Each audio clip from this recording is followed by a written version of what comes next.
Bonjour à tous, avec l'aide de Dieu, nous allons étudier le Rambam, les lois de Psula Mugdash, ce qui est disqualifié pour amener dans le temple. Perek Shlishi, le troisième chapitre. Le Rambam va nous parler des Kodesh Kodashim. Et en vérité, on va voir, c'est pas seulement des Kodesh Kodashim, c'est même Kodesh Kalim. Kodesh Kodashim, c'est des sacrifices donc, qui sont de haute sainteté, comme par exemple le Ola, le Khatat, le Hacham. Puis Kodesh Kalim, qu'on va voir dans la suite, donc c'est par exemple donc, le sacrifice de Shlamim. L'endroit où on doit faire les Kodesh Kodashim, la Shrita des Kodesh Kodashim, des hautes saintetés, c'est Bat Safon. C'est dans le côté nord de la cour du temple. En ce qui concerne les Kodshim Kalim, les sacrifices de moins de sainteté, on peut les faire, la Shrita, dans toute la cour du temple. Maintenant, le Rambam va nous dire que si quelqu'un, il a fait la Shrita, il a battu l'animal à la place de le faire à la place où il fallait, il a fait sur le haut de l'autel, sur le Mizbeach même, eh bien, c'est valable. Sur le texte, Halacha Aleph, Kodesh Kodashim Shrita Berosh HaMizbeach, des sacrifices de haute sainteté qui les a abattus sur le haut de l'autel. Eh bien, c'est comme si qu'ils les avaient abattus à leur endroit initial où on devrait le faire, qui est donc du côté nord de la cour du temple. Chez Neymar, car il est dit à propos de l'autel, tu offriras sur lui tes sacrifices holocaustes et tes sacrifices de paix. Mais là, cela nous enseigne que tout l'autel il est valable pour abattre le sacrifice holocauste ou shritat shlamim et pour abattre les sacrifices de paix qui sont aussi des kodshim kalim, des sacrifices de moins de sainteté. Donc en deux mots, ce que le Rambam veut nous dire ici, c'est que si on fait un sacrifice sur l'autel même, qu'on dit faire un sacrifice, c'est-à-dire abattre le sacrifice sur l'autel même, eh bien c'est valable. Halacha bet. Ola sheshrata berosh hamizbeach. Alors qu'est-ce qu'on fait maintenant si quelqu'un, en effet, il a abattu donc un sacrifice holocauste sur l'autel? Rappelez que le sacrifice holocauste, il est entièrement brûlé sur l'autel, à l'exception de la peau qui est donnée au Kohanim. Ou bien qu'il a fait la shrita, il a abattu l'animal, donc l'holocauste, donc en bas de l'autel. Mais il a pris tout l'animal en entier avant de le dépouiller, de peser quoi que ce soit, il a pris en entier et il l'a mis sur l'autel même. Alors qu'est-ce qu'il doit faire? Dans ces deux cas, yafshitota, il va dépouiller, donc enlever la peau, vinater ota, et il va la dépecer, la mettre en morceaux, ou bimkoma, à sa place, sur l'autel même. Puis, en ce qui concerne les kravaim, les entrailles, c'est à tous les endroits donc, où il y a, qui sont sales à l'intérieur, ou morida kravaim, il va faire descendre les intestins, mais dichan le mata, il va les nettoyer en bas, non pas sur l'autel, parce que c'est pas respectueux pour l'autel, et après il va les remonter pour qu'ils vont brûler sur l'autel. Morida or venot la kohanim, en ce qui concerne la peau de l'animal qui n'est pas brûlée sur l'autel mais qui est donnée au kohanim, en effet, il la descendra et il va la donner au kohanim. Le principe qu'il y a ici, c'est que lorsqu'il y a un sacrifice qui est monté sur l'autel, qui se trouve sur l'autel, eh bien, il ne faut pas le descendre. C'est des expressions qu'on verra plusieurs fois dans la suite en hébreu. Im alu lo yerdu. S'ils sont montés, ils ne descendent pas. Une fois que c'est sur le misbeach, sur l'autel, eh bien, ça reste sur l'autel. Donc, c'est ce qu'on fait ici. On laisse un maximum de choses sur l'autel. Juste les cravailles, les intestins, ça se fait pas. Donc, on va les descendre et après les remonter. Mais tout le reste sur l'autel. Quand on dit tout le reste, tout ce qui va être brûlé sur l'autel va rester sur l'autel. En effet, la peau qui n'est pas brûlée sur l'autel, elle va descendre après. Mais tout ce qui peut être brûlé sur l'autel, il reste sur l'autel. Halacha Gimel, Vechen Zvachim. Jusqu'à présent, dans la Bet, on a parlé des holocaustes. Le Rav nous dit de même pour toutes les catégories de sacrifices qui ne sont pas un sacrifice holocauste.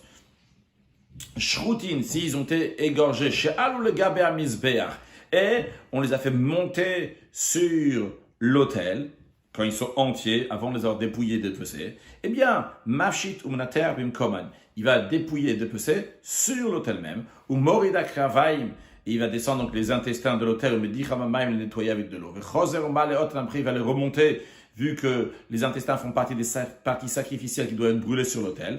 Ou Morida Or Bassar, la peau et la viande qui va pas brûler sur l'autel. Venotola Berli, il va la donner au propriétaire.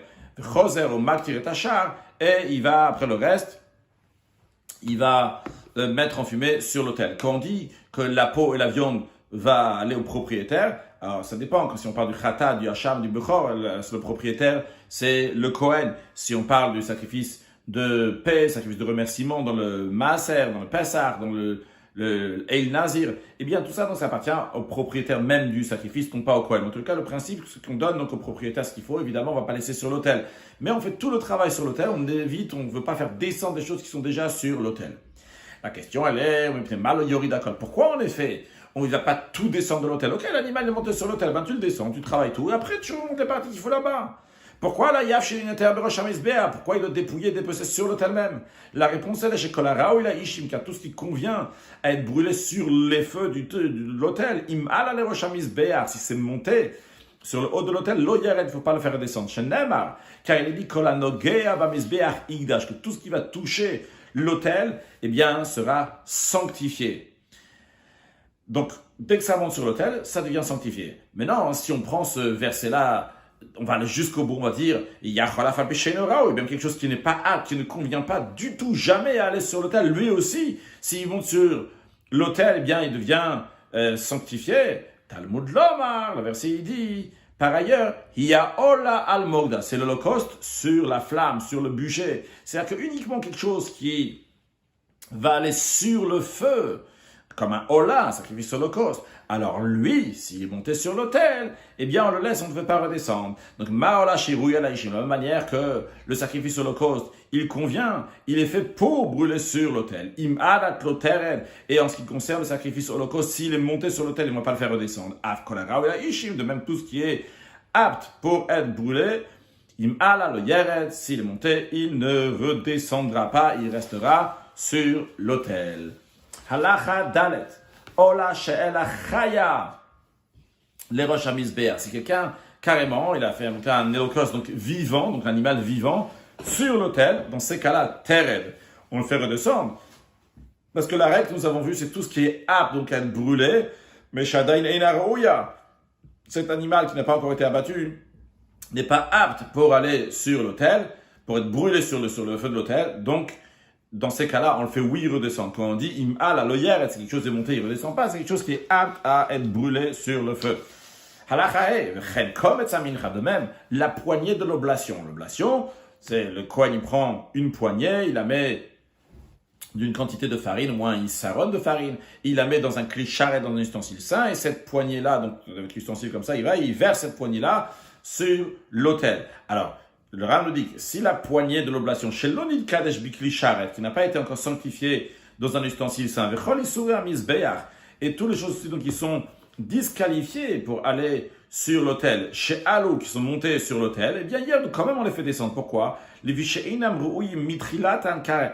Ils ne sont pas aptes depuis leur début, de leur situation actuelle. Il n'y a rien du tout, parce que la farine n'est pas apte à monter sur l'autel. C'est uniquement lorsque la farine a été prélevée comme il se doit, rentrée dans un clichard et dans un ustensile sacré du temple. À ce moment-là, après, on l'amène sur l'autel. De même, tous les animaux, comme c'est un animal donc, qui est monté, si ce n'est pas un animal donc, qui était Ola ou Shlamim ou quelque chose comme ça, eh bien, il n'a rien à faire du tout sur l'autel. Donc, on ne dit pas quelque chose qui est Raoui Laishim, il n'est pas apte pour le feu. De même, concernant l'animal consacré, que l'abattage a eu lieu la nuit, qu'on ne fait pas d'abattage de sacrifice donc pendant la nuit, ou bien que le sang a été versé avant que il a été jeté sur l'autel, ou bien que le sang a été sorti donc à l'extérieur de la cour du temple, avant qu'on a aspergé ou lancé le sang sur l'autel.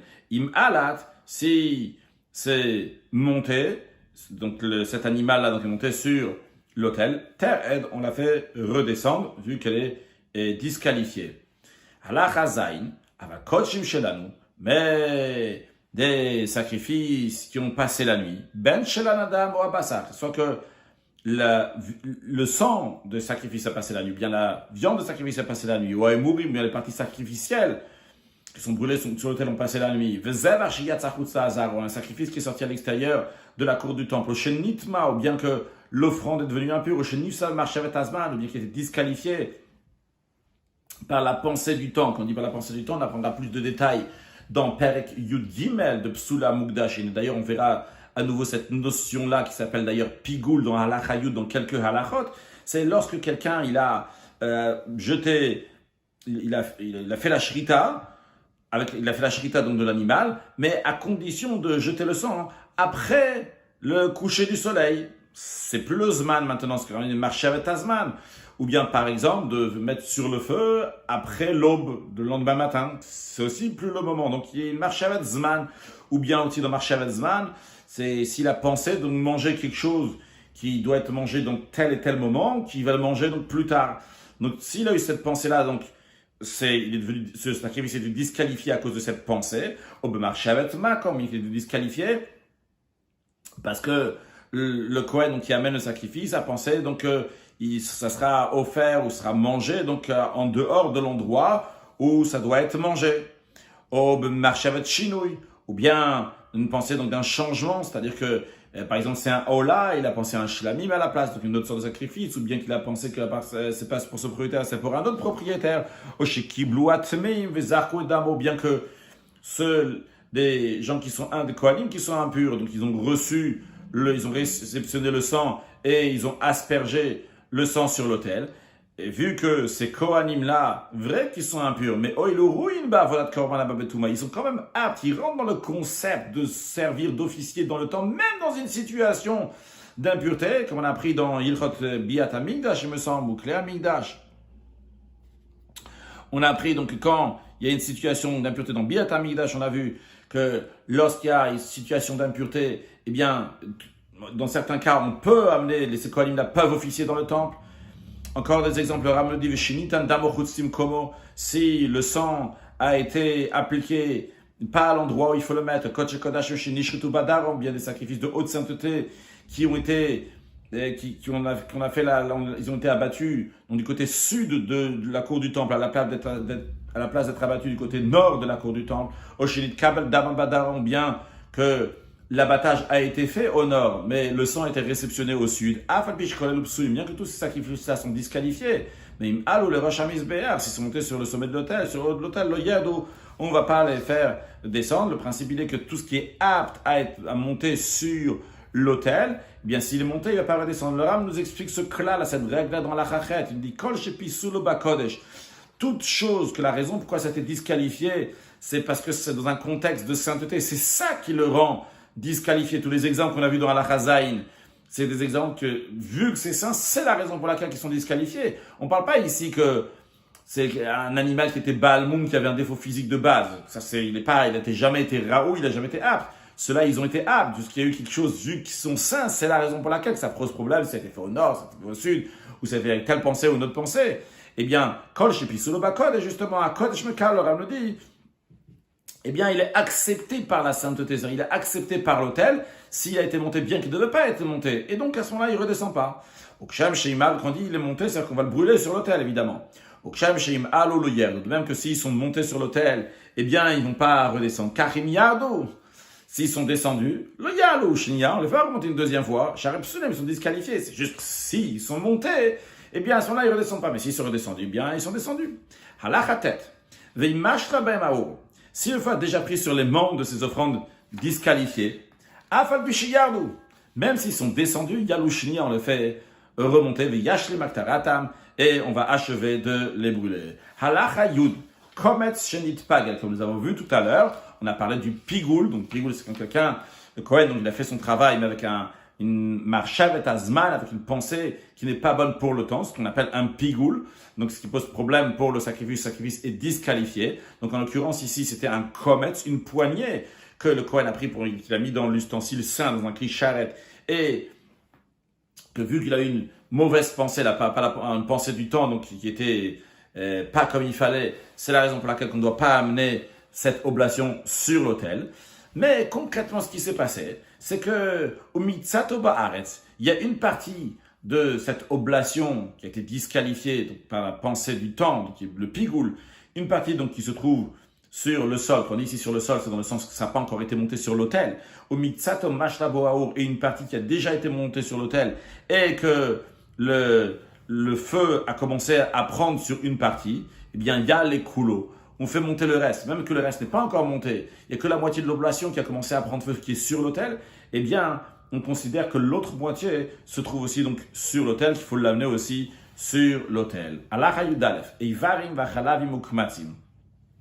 Des membres de l'Holocauste, des graisses, donc des parties sacrificielles, et des kematim, donc des poignées, donc de mincha, d'oblation. Donc, tous le point commun des membres de l'Holocauste, ou bien des parties sacrificielles, ou bien des oblations, des poignées d'oblations, c'est que tous, ils sont entièrement brûlés sur l'autel. Et chez l'Anu, Berosh Shal Mizbeach, ils ont passé la nuit en haut de l'autel. Eh bien, Keilu Lanu Bazara, c'est comme si ils avaient passé la nuit dans la Hazara, dans la cour du temple, et c'est la règle, donc toutes les choses qui passent la nuit, eh bien, qui sont saints, qui sont déjà saints, qui passent la nuit, ils deviennent disqualifiés.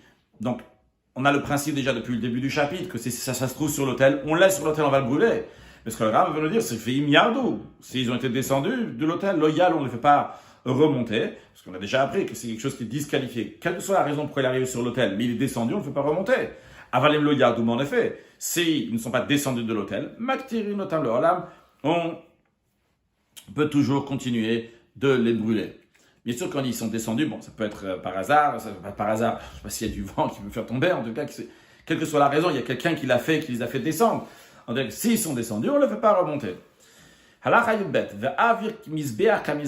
Ram nous dit que l'espace aérien de l'autel est considéré comme l'autel lui-même. Donc, par exemple, si le Kohen est monté sur le Mizbeach avec les parties sacrificielles dans ses mains, donc qui étaient disqualifiées, qu'il ne devait pas mettre, mais ils sont déjà sur l'espace aérien de l'autel. On les considère comme s'ils sont montés sur l'autel. Ou bien le Kohen est resté sur le sol avec un bâton comme ça, il a mis quelque chose, une partie sacrificielle qui est disqualifiée, il l'a mis au-dessus de l'autel, eh bien, ça doit rester sur l'autel, vu que l'espace aérien de l'autel est considéré comme l'autel.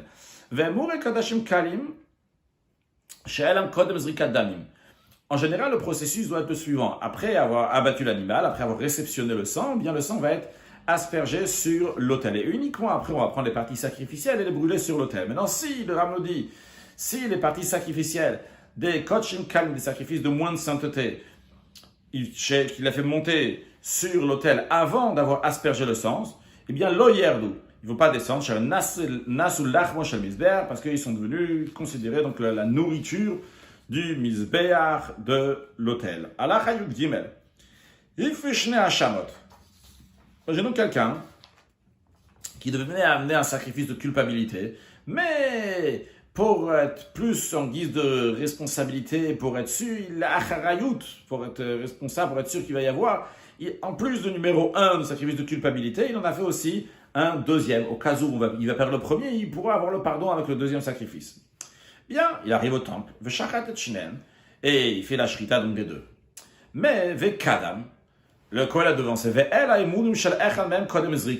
il a fait monter sur l'autel les parties sacrificielles d'un des deux Hashamot, donc avant d'avoir lancé le sang. Donc il n'a pas fait le processus comme il faut. D'abord on lance le sang et après seulement on amène les parties sacrificielles. Eh bien, Eilu Yerdu. Eh bien, c'est les parties sacrificielles du premier sacrifice, donc on n'a pas encore jeté le sang, bien qu'il y ait un autre sacrifice aussi qui vient avec. Et on dit, donc alors les deux sacrifices sont ensemble, mais Yerdu, on va le descendre. Pourquoi? Parce que le fait de lancer le sang d'un d'eux n'aide pas pour les Emurim, les parties sacrificielles du deuxième, vu que ce sont deux sacrifices qui sont différents l'un de l'autre. L'offrande qui est disqualifiée est les libations. Bien que Nesachim, on a appris dans Perik Bet, il me semble de Massa Korbanot, que ça fait référence aussi donc à Minchat Nesachim, donc aussi avec l'oblation de farine. Ici, quand le Ram parle aussi de Nesachim aussi à la fin de la Hayuda, il parle de Nesachim, il parle uniquement du vin, comme vous allez le voir. Hapsulim, donc ils sont disqualifiés. Shalom Isber, donc ça soit une offrande qui est disqualifiée, ou bien que ce soit du vin qui est disqualifié, qui sont montés sur l'autel. Hazavach lo yered. Le sacrifice ne descendra pas de l'autel, comme on l'a expliqué. Neshora ou la Ishim, pourquoi? Parce qu'il est apte sur le feu. Mais Vanesachim, en ce qui concerne les libations, le vin hier, nous on le fait descendre. Pourquoi? Parce qu'il n'est pas brûlé sur l'autel. Il est Nasser, c'est libation, donc il est versé sur l'autel. Et vu qu'il ne va pas sur le feu, eh bien le misbéach ne le sanctifie pas. Même si quelqu'un il a offert des libations qui viennent seules, quand on dit libations qui viennent seules, quelqu'un il en a appris qu'il peut juste offrir du vin à l'autel. S'il a offert du vin et Shinifsulu a été disqualifié, Ve'alo, ils sont montés sur l'autel, Yado, on les fait descendre parce qu'ils ne sont pas aptes à être sur le feu. Halachat Advav, le Rav nous dit, Of Shemlako, un oiseau, qu'il faut faire donc, un oiseau, le sacrifice d'oiseau dans le temple, donc ils sont faits avec Melika, donc ils sont rompus, le cou est rompu, donc avec la langue du Kohen et non pas avec un couteau qu'on fait la shrita. c'est le Kohen qui fait ça. Mais là, en l'occurrence, c'est un zar, c'est un étranger, donc quelqu'un qui n'est pas Kohen, qui l'a fait. On verra plus de détails à la fin de la halakha sur ce zar. Ve'ala, et c'est monté, donc cet oiseau il est monté sur l'autel, loyer, donc ne fait pas descendre. Bien que c'est un Kohen en général qui devrait faire ce sacrifice-là. Mais comme être Samincha, en revanche, s'il s'agit d'une poignée d'une oblation, chez Kmatzozar, quelqu'un qui n'est pas Kohen, qui a pris cette poignée-là, Ve'ala, il a fait monter sur l'autel hier et on le fait redescendre. Afapi chez Zepasoul, Vezepasoul, bien que les deux, ils sont disqualifiés, aussi bien si c'est un oiseau, que c'est le Kohen qui doit faire la Melika, ou bien que ce soit une poignée, que c'est le Kohen qui doit prendre cette poignée-là, non pas quelqu'un qui est Zar. Donc les deux sont disqualifiés. Quand même, Zek et Ilul Kadesh Klal, ce qui concerne la poignée, elle est considérée pas du tout comme si elle n'a jamais été Kadosh. Alors dans la Gemara, c'est expliqué la raison qu'à l'époque, avant qu'il y avait le Bet Amidash, eh bien, quand quelqu'un faisait donc un sacrifice à l'extérieur du temple, ça n'avait pas été fixé, donc vous pouvez faire ça dans les Bamot aussi, je ne sais pas si on dit ça, des stèles en français ou en tout cas ailleurs, eh bien, il y avait la possibilité que la personne elle-même, non pas un Kohen, il va faire la Melika. En revanche, en ce qui concerne donc la poignée, bien qu'il y avait aussi cette notion de poignée, mais il y avait pas, ça passait pas dans un clichard et dans un ustensile qui est saint. Donc c'est quelque chose qui est unique au temple et que le Kohen y fait. C'est la raison pour laquelle il y a une différence entre les deux concrètement. Et en conséquence, donc si c'est un oiseau, un zar, quelqu'un qui n'est pas Kohen, il a fait la Melika, eh bien, il pourra être offert, il ne va pas descendre de l'autel. En revanche, si c'est une poignée, ça va redescendre de l'autel. Le Ram nous dit ça qu'on a dit au début de la Hazar, un étranger, donc quelqu'un qui n'est pas Kohen, comme ça j'ai traduit Zar, quelqu'un qui n'est pas Kohen, mais le Ram nous dit en vérité, c'est pas juste quelqu'un qui n'est pas Kohen, c'est même quelqu'un donc, qui est disqualifié pour servir dans le temple, par exemple un Kohen donc, qui a un défaut physique, eh bien, si il a fait une Melika, eh bien on dira la Melika peut rester sur l'autel. En revanche, s'il a pris un com et une poignée, eh bien, c'est pas du tout, elle n'a pas de doucha. Il devrait faire redescendre de l'autel. Halakha tetzai. Ve'elu im yalu yerdu. Le Ram dit voici ceux que s'ils sont montés sur l'autel, on les fait descendre. Kol she'enu ra'u la'ishim, tout ce qui n'est pas apte à être brûlé sur le feu de l'autel. Et le Ram nous donne des exemples. Psakot shekodashim, la viande de sacrifice de haute sainteté, donc qui sont mangés par les Kohanim, donc pas brûlés sur l'autel. Psakochim kalim, la viande des sacrifices de moins de sainteté, qui sont mangés donc par les propriétaires qui l'amènent par les Kohanim, et qui ne sont pas tout brûlés sur l'autel. Motara omer, ce qui reste du omer. Le omer, donc c'est une oblation qui est faite à base d'orge, une poignée est offerte sur l'autel, et tout le reste, donc repart aux Kohanim. Donc, tout le reste, ce qui est au Kohanim, donc ça c'est encore une fois, donc convient pas donc pour le feu. Donc si c'est monté sur l'autel, il faut le faire descendre, même Mouchiar et Menachot, les restes des oblations. On a dit tout à l'heure que le Kohen prend une poignée et il met cette poignée sur l'autel de l'oblation. Mais tout ce qui reste, à part la poignée, ça s'appelle les restes donc des Menachot, de la poignée qui a été prise, des Menachot, des oblations, ça c'est mangé par les Kohanim. Ou Shte Alechem, les 2 pains de la fête de Shavuot qui est mangé par les Kohanim, Velechem Apanim, et les 12 pains de proposition qui sont aussi mangés par les Kohanim. Haktoret, les encens, leur place, c'est pas sur le misbéach extérieur, sur le fer on fait de sacrifice, mais sur le misbéach intérieur, sur l'autel intérieur, à l'intérieur du Heichal, là-bas, il y avait ces Ktoret, ces encens. Eh bien, cela, toutes ces choses qu'on vient de mentionner jusqu'à présent, s'ils sont montés sur l'autel, eh bien, on les fera descendre. En revanche, le Rav le dit, Vetsemer sheberache kvasim, la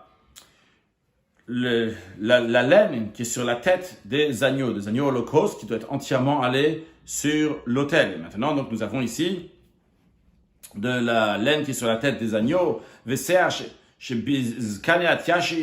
et les poils qui sont sur la barbe, donc des boucs, les os, donc littéralement, on va dire des nerfs peut-être, en tous les cas, c'est un terme qui désigne aussi bien les artères, les veines, les tendons, les ligaments et les nerfs. Karnaim, et les cornes, Tlafaim, et les sabots du sacrifice holocauste, que l'holocauste est entièrement brûlé. Bisman, Sheina Mechubarim. Toutes ces choses-là, s'ils ne sont pas rattachés à la viande de l'animal qui va être brûlée, im alou yerdu, s'ils sont montés, il va les faire descendre. Donc, s'ils sont rattachés à l'animal, à la viande de l'animal, oui, mais s'ils sont à part, s'ils ne sont pas rattachés, eh bien à ce moment-là, on les fait redescendre. Alors, Hayud Zayn.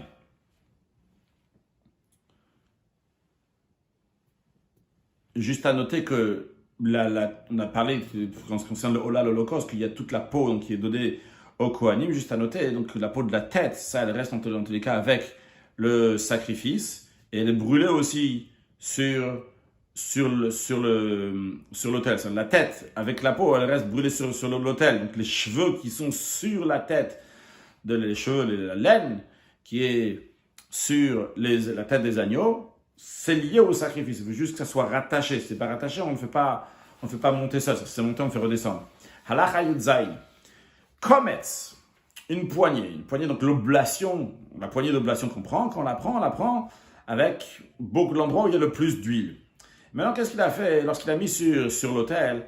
Chez Mitza Shamno, à la Etzem. On a dit juste avant, on a dit dans la Khatet Zayin, que l'os, s'il est seul sur l'autel, on le fait le redescendre. Maintenant, le problème, il est qu'il y a de l'huile de la poignée d'oblation qui se trouve dessus. L'huile de la poignée d'oblation, c'est sûr qu'il doit rester sur l'autel. Maintenant, Veyarada Etzem, l'os sur lequel il y a de l'huile aussi, et maintenant il y a de l'huile, cet os-là il est descendu. S'il est descendu, évidemment c'est sa place qui sort, mais maintenant il est descendu, mais il y a aussi de l'huile. Yabziro, il doit le ramener. Pourquoi? Parce qu'on a un doute. Est-ce que Chibouré Olin, ce qui est attaché aux choses qu'on fait monter sur l'autel, ils sont considérés comme les choses qui sont montées ou pas. Donc ici, il y a des choses qui sont rattachées à l'huile et il y a l'os. L'os il est rattaché à quelque chose qu'on fait monter sur l'autel. Donc est-ce qu'on considère la chose qui va avec l'os, on dit comme c'est la chose qui doit monter l'huile ou pas, alors on la fait monter. Halacha Yutret, Mizbeach Apnimi, l'autel intérieur. Comme nous avons dit tout à l'heure, l'autel extérieur. On fait les sacrifices animaux, etc., les oblations. Et en ce qui concerne le misbéach intérieur, on fait les ktoret, on fait les encens. Et maintenant, le Rav nous dit, qu'en ce qui concerne le misbéach intérieur, Mekadesh Psulin, il sanctifie les choses qui sont disqualifiées à amener sur l'autel intérieur. Ben Ru'uyinlo, que ce soit des choses qui sont aptes théoriquement à amener, même en étant disqualifiants, par exemple, imaginons qu'il y a des encens qui sont disqualifiés. Donc, les encens, ils sont aptes à monter sur l'autel intérieur, juste qu'ils sont disqualifiés. Mais même même des choses comme des sacrifices, une oblation par exemple, une oblation qui n'est pas apte à aller sur l'autel intérieur, eh bien, s'il y a une oblation, même disqualifiée, qui se trouve sur l'autel intérieur, eh bien, on va la considérer comme les choses qui sont sur l'autel extérieur. Donc, on va le brûler sur place. On a appris avant qu'une oblation qui est disqualifiée, qui se trouve sur l'autel, eh bien, on le laisse sur l'autel, on le fait brûler. Donc, sur l'autel intérieur aussi, on va dire comme ça. Aval misbeach achitzon, c'est ce que le Rav va le dire ici, entre guillemets, le misbeach apnimi, l'autel intérieur a plus de force. Entre guillemets, encore pas question de force, mais en tout cas, il prend plus de choses sur lui, même si c'est des choses qui ne sont pas aptes, contrairement à l'autel extérieur, on a dit c'est uniquement quelque chose qui est apte. Alors, quand on dit quelque chose qui est apte, si c'est quelque chose qui est apte sur l'autel extérieur, et c'est arrivé sur l'autel intérieur aussi, il va le sanctifier. On ne parle pas de n'importe quelle chose non plus. Mais l'autel extérieur, il sanctifie uniquement les choses disqualifiées qui sont aptes à lui, comme on l'a expliqué. Parce qu'on avait appris sur le Mizbeach Achitzon, si par exemple on met des ktoret, des encens, tu les fais descendre, ils n'ont qu'un rapport avec l'autel extérieur. En revanche, ce qu'on vient de voir, c'est que l'autel intérieur, même si tu mets une oblation, sa place, c'est sur l'autel extérieur, eh bien quand même, ça le sanctifie. Le Rav nous dit, l'autel extérieur, ceux qu'on a fait monter, des offrandes qui sont devenues disqualifiées. Ok, vu que ces offrandes-là, théoriquement, ils auraient pu être là juste qu'ils sont devenus disqualifiés maintenant, le guerre, on ne va pas les faire descendre. Mais à la notre Zara, si on a fait monter des encens, donc qui sont étrangères par rapport à cet hôtel-là. Cet hôtel-là, c'est l'hôtel extérieur, il n'y a pas d'encens. Les encens sont étrangers, Zara. Et il y a un terre, et on les fait descendre. Pourquoi? Parce que les encens ne sont pas aptes pour l'hôtel extérieur. Le misbéach intérieur dans lequel on a offert une poignée d'oblation, ben kacher, ben pasoul, qui soit kacher ou pas, lo yered, on ne va pas le faire descendre. Tout ce qui est similaire à cela, donc tout ce qui est bon pour l'hôtel extérieur, eh bien, pourra être accepté aussi sur l'hôtel intérieur. Non, le Ram nous rajoute. Shem Shamizbeach Mekadesh Taraouilo. De la même manière que l'autel, il sanctifie ce qui est apte à lui. On parle de l'autel extérieur, il sanctifie tout ce qui est apte à lui. Kacha Kevesh, de la rampe de l'autel, ou Shakli Asharet, et tous les autres ustensiles sacrés du temple. Mais Kachim Taraouilahem, il sanctifie ce qui est apte pour eux, ce qui est apte à être à l'intérieur d'eux. Sharnem Abakelim, car il dit à propos des ustensiles, que la Nogea Bamigdash, tout ce qui touchera, sera sanctifié. On parle des choses qui sont aptes à aller dans cet ustensile-là, qui seront sanctifiées. Mashiach dit à la Kavesh d'Avararoilo, dès qu'il va arriver donc, sur la rampe de l'autel, quelque chose qui est apte pour l'autel, le Yered, on ne fait pas descendre de l'autel extérieur, donc on va le faire monter, même s'ils sont sur la pente, sur la rampe, on va le faire monter. Va Pishini, ça va même se disqualifier. Vechem, de même en ce qui concerne l'ustensile, Mashiach dit à la clé quand ça va arriver dans le récipient d'Avararoilo, ce qui lui convient, ce qui est apte à lui dire Kadesh, il vient saint, v'lo ipad de l'olam, ne sera jamais racheté. Quand on dit racheté, c'est-à-dire qu'il ne va pas devenir profane maintenant. Va faire péché ça, même s'il est disqualifié. Comme je il serait misbéar, comment l'expliquer dans les lois de ce qui est interdit sur l'autel. Halakha Yutet. Bien que nous avons dit dans Halakha Yutret que les ustensiles sacrés vont sanctifier donc tout ce qui est mis à l'intérieur, quand même, on nous donne certaines règles. Que en kle halach mikachet et yavesh. Les récipients qui sont destinés pour le liquide donc ne sanctifient pas les solides. Par exemple, les ustensiles qui sont faits pour recevoir du vin, de l'huile, du sang.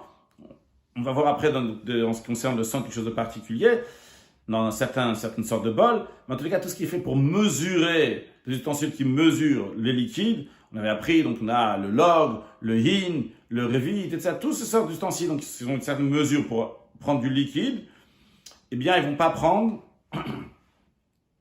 Ils vont pas sanctifier les solides qui sont mis à l'intérieur, comme par exemple la fine fleur de farine. Vice versa aussi.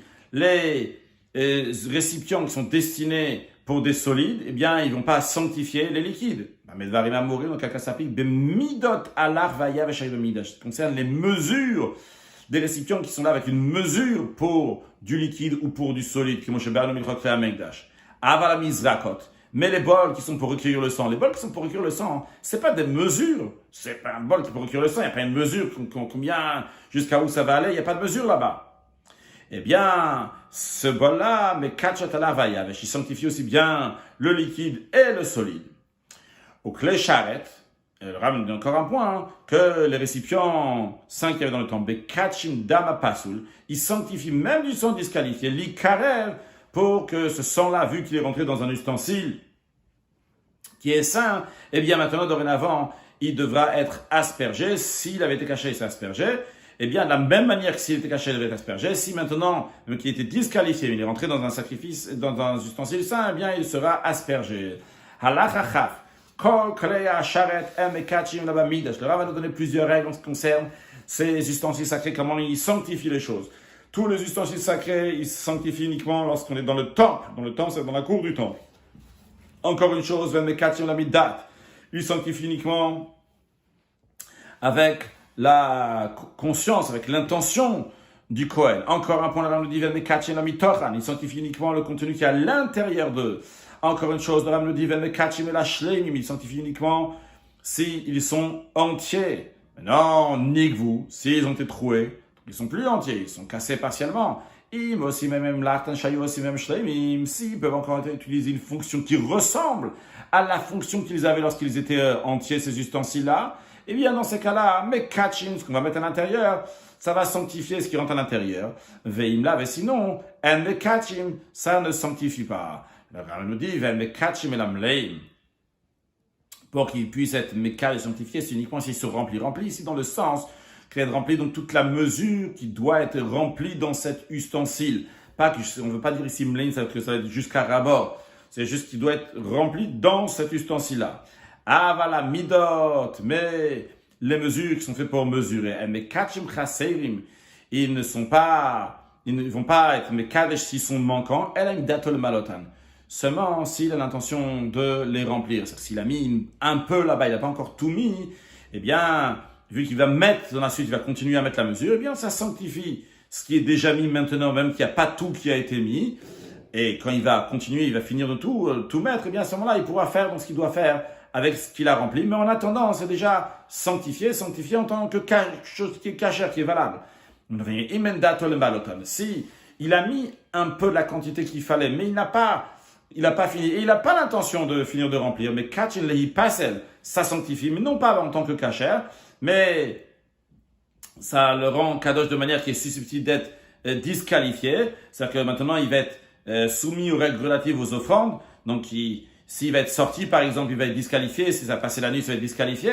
Avaloli karev, vu qu'il n'y a pas toute la quantité, eh bien, ça va être sanctifié pour qu'on puisse offrir et faire tout le processus jusqu'au bout avec ce qui a été mis dedans, vu qu'il est manquant. Kol klei sharet, pas juste qu'il est manquant, qu'il n'avait pas l'intention de le remplir. Kol klei sharet mekatim shelo bizmanam. Tous les récipients sains, ils rendent sains ce qu'on met à l'intérieur, même si ce n'est pas le moment de le mettre. Le Rav va nous donner un exemple dans l'instant. Mais quand on dit il est sanctifié, il passe pour le rendre pas sous disqualifié, comme on vient de dire. Donc, par exemple, ça va sortir donc à l'extérieur de l'endroit où ça a le droit d'être, ou bien que quelqu'un qui rend disqualifié les coachs, il l'a touché, ou bien si ça a passé la nuit. Donc, il pourra devenir pas saoul en tant que quelque chose donc, qui est sain. Si, par exemple, on prend de l'huile, il y a de l'huile qui n'est pas rentrée dans un cli-charrette. La nuit, qu'il passe la nuit, ça change rien. Mais du moment où il est rentré dans un cli-charrette, même si on l'a mis dans le cli-charrette à un endroit, à un moment où on ne pouvait pas, quand on va dans la suite, par exemple, pendant la nuit, eh bien, dès qu'on a mis là-bas, eh bien, ça a passé la nuit, ou d'autres choses qui sont des critères qui sont soumis donc aux règles, des choses qui sont kadosh. Avaloli karev, mais ils ne sont pas sanctifiés maintenant pour on va pouvoir les offrir. Quitte, ça commence à d'avoir chez Mitzvat Bayom, une certaine chose qu'il faut le faire le jour. Chez les Kadesh Bikli Sharet, et qui a été devenu saint, il a été consacré dans un ustensile sacré, Balaïla la nuit. Eh bien, la sainteté s'applique, nifsal, c'est la raison pour laquelle il est disqualifié, il sera brûlé. Aval Eno Karev, il n'a pas été sanctifié pour qu'on puisse l'offrir. Qui donne que par exemple, le Ram nous donne un exemple concret, chez Kamatz Mincha Balaïla. Quelqu'un, il a pris la poignée de l'oblation pendant la nuit. Il ne faut pas faire ça pendant la nuit, il faut faire ça pendant le jour. Lui, il a pris pendant la nuit. Venatan Kuntzalek Charet, la poignée qu'il a pris, il a mis dans un ustensile sacré. Ah, s'il avait fait ça le jour, c'est bon, mais il a fait ça pendant la nuit. Eh bien, l'oblation était disqualifiée. Eh bien, raisonner serait faite. Eh bien, elle sera brûlée, non pas sur l'autel, mais elle sera brûlée maintenant, c'est-à-dire qu'elle est plus apte à faire son travail. On ne peut pas remettre cette poignée dans l'oblation et le refaire plus tard. Allah Rachavet, Misbeach Shenivgam, un autel qui a été détérioré. Il peut y avoir plusieurs manières comment il a été détérioré, soit qu'il y a une pierre qui est éraillée de manière que quand on passe longue, ça va s'accrocher, ou bien que la chaux qui colle comme ça les pierres a été enlevée sur environ un tefar, environ sur 8 cm, une entaille là-bas. Eh bien, si donc le misbeach a été détérioré, donc il n'est pas cachère, eh bien, nifsulu kol hakochim shel shrutim bamidash, tous les animaux qui ont déjà été abattus dans l'autel, qu'ils attendaient, donc on va lancer le sang sur l'autel, eh bien, tous ces animaux-là maintenant sont disqualifiés. Pourquoi Shaddai Nizagdam? Parce que le sang de tous ces animaux n'ont pas encore été jeté à l'autel. Et il n'y a pas de misbeach pour lancer leur sang sur le misbeach. Venemar, la Torah dit. Tu offriras sur lui, sur l'autel, tes sacrifices holocaustes, tes sacrifices de paix. On apprend de là alav, sur lui, l'autel comme il est, klomar tisbar, tu vas mettre tes sacrifices, il va être exactement comme il est, l'opagum, sans défaut. Si l'autel il a un défaut, il est détérioré, donc on ne peut pas asperger le sang, eh bien le sacrifice est disqualifié. Mais les animaux consacrés qui se trouvaient là-bas dans la cour du temple lorsque l'autel a été disqualifié, a été détérioré, n'ont pas été disqualifiés. On les garde. Et lorsque l'autel va être construit, eh bien, on va les offrir. Pourquoi? Parce que la règle est que les animaux vivants ne deviennent pas repoussés de manière permanente. Ils sont repoussés pour l'instant, il n'y a pas d'autel, on ne va pas faire la shrita, on ne va pas commencer un processus puisqu'on va pouvoir faire comme il se doit, mais ils ne sont pas repoussés définitivement. Parce qu'ils sont vivants, c'est pour ça qu'ils ne sont pas repoussés définitivement. Ceux qui sont morts, on a déjà fait la shrita, ils sont repoussés définitivement. il y a le Mizbeach, l'autel n'avait pas encore été construit. Quelqu'un donc, a consacré des animaux, bien que chez Iban et Makrivi, pas de souci. Ils sont consacrés. Et lorsque l'autel va être construit, il va offrir ses sacrifices. Pourquoi? Car ce qui a été repoussé depuis le début, c'est-à-dire quelque chose qui n'a jamais été apte à offrir depuis de base. On ne pouvait pas l'offrir. C'est au moment même où il a dit je consacre cet animal, on ne pouvait pas l'offrir. Eh bien, il n'est pas considéré quelque chose qui a été repoussé, et donc il n'est pas disqualifié, et on peut l'amener à l'autel, et une fois que l'autel sera construit. De même, on ne peut pas manger les parties des sacrifices que les Kohanim vont manger, on verra ensuite aussi que les Israéliens vont manger. Quand le Mizbeach, il est détérioré, parce qu'il dit à propos des Kohanim, en ce qui concerne donc la mincha, l'oblation, la poignée de l'oblation est offerte sur l'autel, et tout le reste de l'oblation est mangé par les Kohanim. Et à ce sujet, il écrit V'ichlua matzot etzel hamizbeach. Mangez-les en matzah, non pas chametz, cette oblation-là, etzel hamizbeach, à côté de l'autel. À côté de l'autel, on apprend de là que l'autel, il doit être là en entier quand ils vont manger l'oblation, et pas seulement l'oblation, mais tout ce qui est saint qu'ils mangent, eh bien, il faut que l'autel soit là. Donc, la chilat kochim, donc tout ce qui est saint, le sacrifice, etc. Vous adin les kochim kalim, il n'en donne même pas ça pour les koch et kodashim, pour les sacrifices de haute sainteté comme la mincha, donc les kohanim mangent dans qui mangent dans le Bet Hamikdash. Vous adin, il en donne aussi les kochim kalim. Il en donne même aussi pour les sacrifices de moins de sainteté. Shein och les motam Yerushalayim, qu'on ne peut pas les manger à Yerushalayim, vers Mizbeach, Pagum, si le Mizbeach il est détérioré, bien que les Kochim Kalim, on les mange dans tout Yerushalayim. Mais si le Mizbeach est détérioré, il faut attendre qu'il sera reconstruit. Conclure avec un mot de Chassidut, le Rabbi nous dit, il y a un enseignement extraordinaire.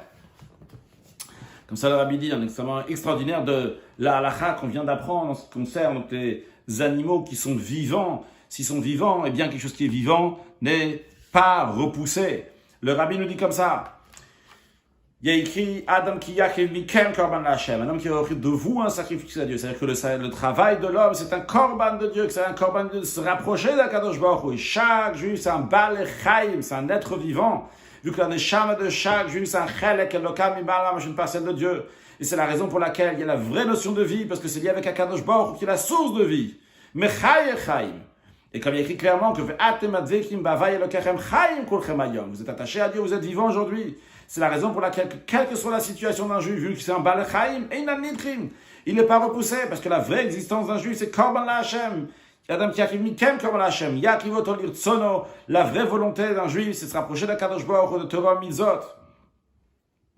Et le Rabbi nous dit, c'est pas seulement parce que dans l'intérieur du juif c'est comme ça, mais ça s'exprime dans toute son existence, dans la pensée, dans la parole, dans l'action, parce que quand un juif il prie, un juif il étudie la Torah, il accomplit les mitzvot, il fait la tzedaka, etc., on voit l'action, on voit comment la parcelle de Dieu est en pleine action, de manière de mamashut, chelek elokam mimal mamash, mamash c'est un langage qu'on peut toucher, on peut le voir concrètement, que le juif est en train de vivre ce chelek elokam mimal mamash.